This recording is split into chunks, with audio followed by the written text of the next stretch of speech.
The cooking method you need to learn to get excited about vegetables this fall, expert says. When you think of a meal, are vegetables the forgettable side character or the villain? What if they could be the star of the show? Eat more vegetables, doctors and dietitians say over and over. But for many people, it's hard to do because they aren't excited about veggies or just don't like them. A lot of people's first experience with vegetables in childhood is having them steamed, and while steaming works well for some veggies, they don't all taste their best that way, said Caroline Chambers, author of the new cookbook, What to Cook When You Don't Feel Like Cooking. Learning to love vegetables might mean expanding your understanding of the possibilities when it comes to cooking them, she added. And though you might want to stick with your one favorite vegetable all year round, plants really do taste better and can be more fun when eaten in their right season, said Chambers, who is based in Carmel Valley, California. Fortunately, Chambers specializes in making food fun and exciting without much fuss. She started her career as a caterer, then became a recipe developer. Once the COVID-19 pandemic hit and people were stuck at home, she started posting recipes online that are easy to make with what you already have. And making vegetables the part of the meal you are excited about doesn't take much work, she said.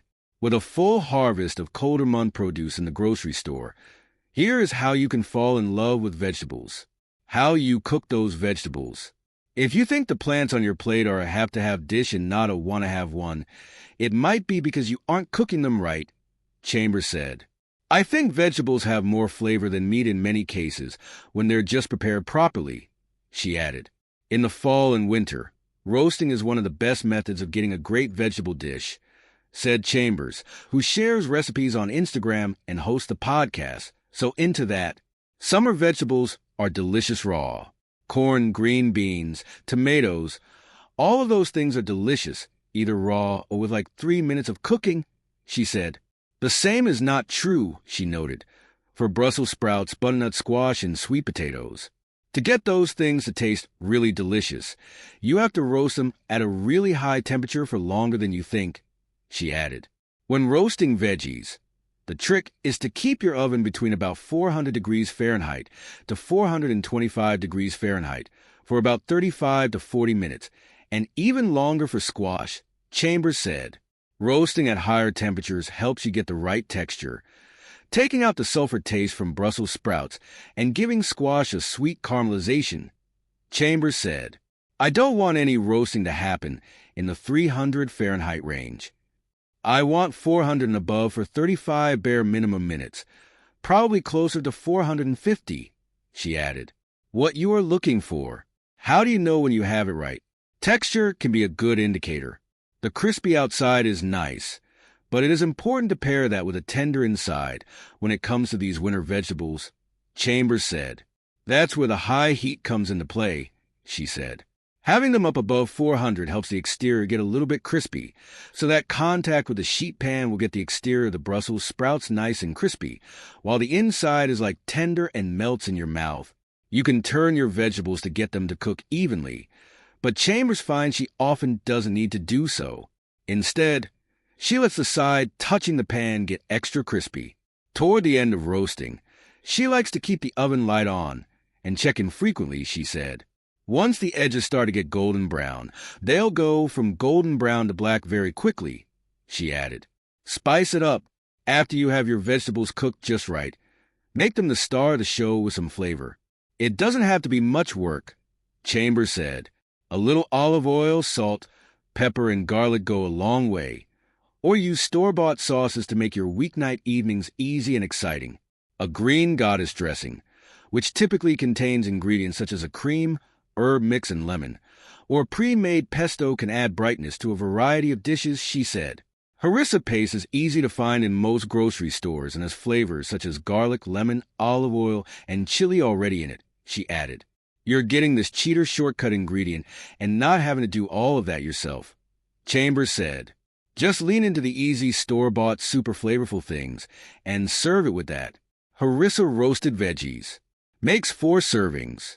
Ingredients: 1 15-ounce can chickpeas, 1 pound medium carrots, 1 large red onion, 3 tablespoons extra virgin olive oil, 2 tablespoons harissa plus more for serving. 2 teaspoons honey. 1 teaspoon kosher salt plus more. 1 8-ounce block feta cheese. 1/2 plain full-fat Greek yogurt. Zest and juice from 1/2 lemon. Handful of fresh soft herbs, such as parsley, dill, cilantro, basil, or a mix. Handful of toasted nuts or a 1/4 cup toasted seeds. Instructions. 1. Preheat the oven to 425 degrees Fahrenheit. 2. Dump the chickpeas into a colander. Drain them but do not rinse. 3. Arrange a few layers of paper towels on a rimmed baking sheet. Then pour the drained chickpeas on top. Use another paper towel to pat them dry. Discard all the paper towels. Then shake the chickpeas into an even layer. There will be some chickpea skins on the baking sheet now. No need to pick them out. They'll roast up into crispy little bits and be delicious. 4. Cut the carrots on the diagonal into 1/2 inch thick slabs and thinly slice the onion. Add the carrots, onion, olive oil, harissa, honey, and 1 teaspoon salt to the chickpeas and toss to coat well. 5. Roast until the carrots are golden on the outside but fork tender, 25 to 30 minutes. 6. Meanwhile, in a blender or food processor, combine the feta and yogurt. Zest and juice the lemon into the blender and add a pinch of salt. Blend on high speed until smooth, scraping down the sides as needed, 30 to 45 seconds. If it's too thick and your blender is having a hard time mixing, add a bit of water, a splash at a time, until the desired consistency is achieved. 7. Chop the herbs and nuts. 8. Remove the roasted veggies from the oven and transfer to a cooling rack. Taste the veggies and add more salt as needed. Stir in the herbs. 9. Spread a nice spoonful of whipped feta over the bottom of a bowl or plate and top it with a pile of roasted veggies and a sprinkle of nuts. Add another dollop of harissa on top if you love spice. Shortcut. Skip the whipped feta and just crumble some feta on top. Find pre-chopped butternut squash or sweet potatoes at the grocery store and use them instead of carrots. Pesto alternative.